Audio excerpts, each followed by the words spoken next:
life is all about challenges. And if I ignore what the Almighty says, then I will have to face the consequences of that. And one of those consequences is, no matter what happens on earth, even if your issues are small, they will seem so big because you haven't taken the guidance. Who made you and who made I? Who made me? Allah Almighty made you and I. And Allah Almighty has told us what to take seriously and what not to take seriously. And today, I want to remind yourselves and myself about the same verse. Allah says, وَإِن تَعُدُّوا نِعْمَةَ اللَّهِ لَا تُحْصُوهَا. Two places in the Quran, Allah says, if you were to try to count the favors of Allah upon you, you would never manage to count them.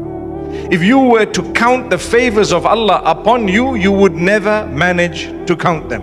So I'm sure you've heard that verse before, where Allah says, try to count the favors of Allah, you won't. And Allah continues in Surah Ibrahim. Allah Almighty says, Innal insana ladhalumun kaffar.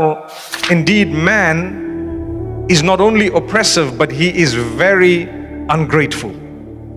Kaffar means one who's ungrateful, showing ingratitude. Why am I ungrateful? There are many explanations. Let me give you one of them.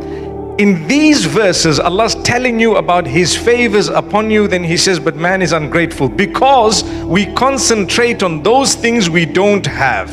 That's what it is. We concentrate on what we do not have, so we go wrong. Allah says, try and count the favors upon you from us, and then see what happens. So this verse is so amazing because the reverse of it gives us the greatest hope if we were to look at it. Allah says, if you try to count the favors of Allah upon you, you won't manage. So that means if you try to count what Allah has not given you or taken away from you, or the challenges or difficulties or hardships He placed in your life, you will manage to count those.